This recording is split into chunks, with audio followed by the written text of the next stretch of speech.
मैं मंच पे आमंत्रित करना चाहूंगा नीलेश पाटीदार को और उनके बाद तैयार रहें क्रोती वरे जो क्रमांक 4 के प्रतिभागी हैं वो अनुपस्थित हैं।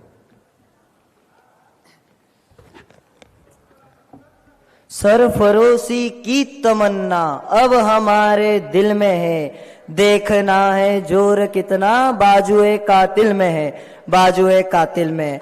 मैं उस नगरी से हूँ श्रीमान जहाँ स्वर्ण और स्वाद का परचम लहराता है। आदरणीय मंच, उपस्थित निर्णायक गण और उपस्थित समस्त युवा शक्ति और युवा गण, आज का भारत जो विश्व की सबसे युवा आबादी वाला देश है, जहां पर लगभग 65% जनसंख्या 35 वर्ष से भी कम उम्र की है। अगर युवा सही ढंग से और अगर इनको मौका मिलता है तो वह विकसित भारत 2047 का सपने को अवश्य साकार करेगा।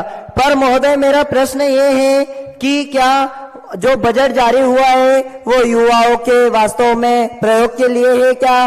पर किंतु बजट में कई समस्या देखने को मिलती है। जो सबसे बड़ी समस्या है कि बेरोजगारी, जो भारत की आज सबसे बड़ी और अनोखी समस्या में से एक है, किंतु आज बजट में इस समस्या को दूर करने के लिए कई प्रावधान किए हैं महोदय।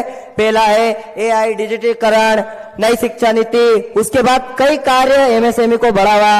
अगर इन सभी को चीजों को बार बार लागू किया जाता है तो युवा नौकरी मांगने वाला नहीं बल्कि नौकरी देने वाला बढ़ेगा, बल्कि भारत चलाने वाला बढ़ेगा। दूसरी समस्या है महोदय, हमारे बीच में देखी जाती है, कई डिग्री धारी युवा आज भी स्किल के कमी के कारण पीछे रह जाते हैं। पर इस बजट में कई कार्य किए गए हैं, MSME को बढ़ावा दिया गया, कुटीर उद्योग को बढ़ावा दिया गया है।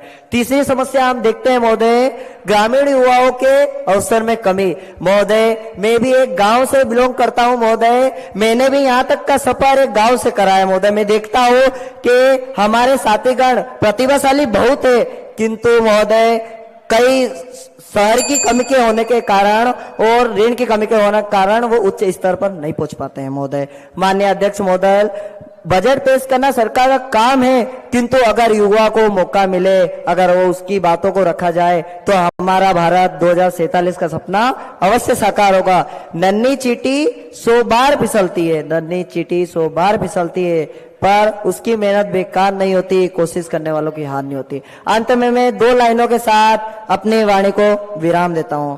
बजट अगर युवाओं को मौका दे, बजट अगर युवाओं को मौका दे तो युवा उस अवसर को मेहनत में बदल दे, युवा उस अवसर को मेहनत में बदल दे तो 2047 का भारत केवल विकसित नहीं बल्कि विश्व का नेतृत्व करने वाला होगा, बल्कि विश्व का नेतृत्व करने वाला होगा।